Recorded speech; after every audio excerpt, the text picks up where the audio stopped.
Hi, welcome to Jade and Logan's podcast. Today we will be discussing a timeline of the 90s. In 1990, the internet started taking over.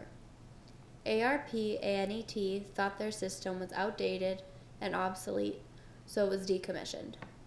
Tim Berners-Lee, Robert Cailliau, and other CERN scientists began to create the first actual incarnation of the World Wide Web. The internet affects us just as much as it did them. They had social media just like we do nowadays. Before YouTube, they had America's Funniest Home Videos. And before Twitter, there was IRC, Internet Relayed Chat. Before podcasts, there were code lines. And before blog rolls and comments, there were web rings and guest books. Before Facebook, there was the 20th annual high school reunion. Before Skype, there were Code Zero and Bridges. Before eBay, there was the pawn shop, and before the iPhone, there was the payphone. Before Craigslist Personals, there was the men's room wall. After the internet, DVDs were created in 1995. Many DVDs were a huge impact on children's lives. Some of the most popular children's movies came out in the 1990s. Beauty and the Beast, 1991. The Lion King, 1994. Mulan, 1998. Star Wars Episode 1, 1999. Toy Story, 1995.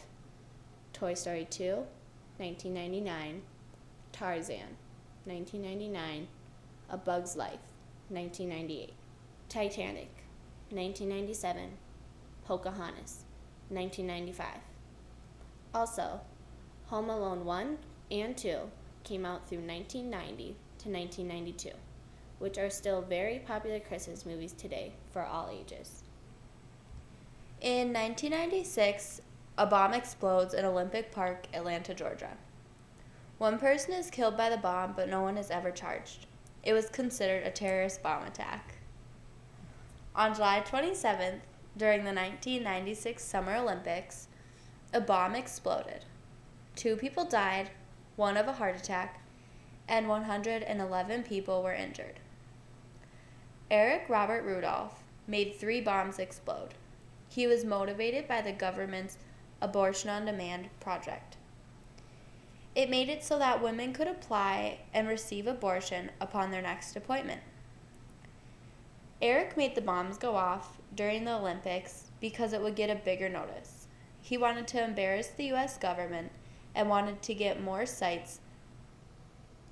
He had campaigned a lot on health care in 1992 at the U.S. presidential election.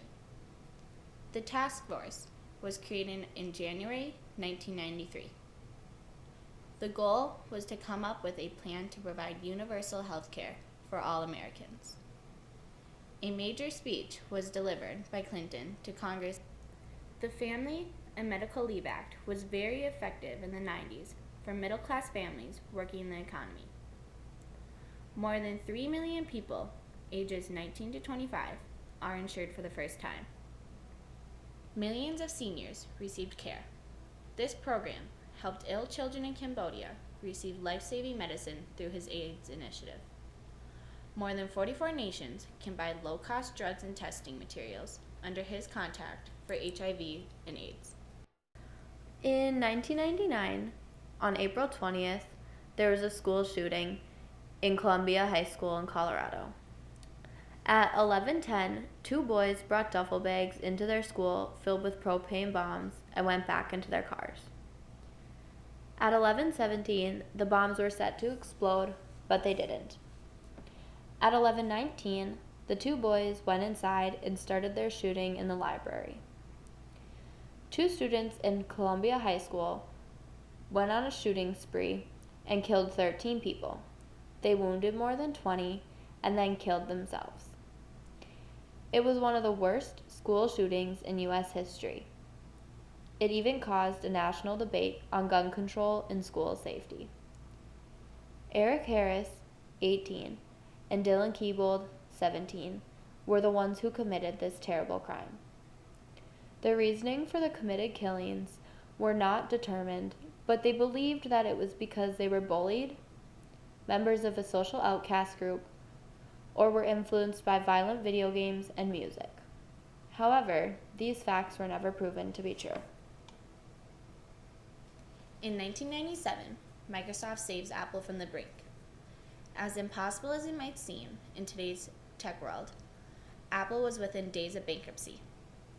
Bill Gates announced that Microsoft would throw Steve Jobs' company a financial lifeline to a tune of $150 million investment. We have to let go of the notion for that Apple to win. Microsoft has to lose, Jobs told the crowd at the announcement. After that tragedy, the U.S. spent around $100 billion to prepare for year 2000, predicting a massive technical glitch that could wreck all of our computers the moment the clock struck midnight on January 1st, 2000. The United States launched a huge preparation campaign that would help with this computer glitch. After the 21st century rolled in without any major problems, the bug was quickly forgotten. But whether the panicked prep was an overreaction remains for debate. As you can see, the 1990s were a huge impact on life today. With the internet booming and new technology, it has formed our society today. With new internets and new social media accounts, it's who we have become. Thank you for listening, and we hope to see you next time.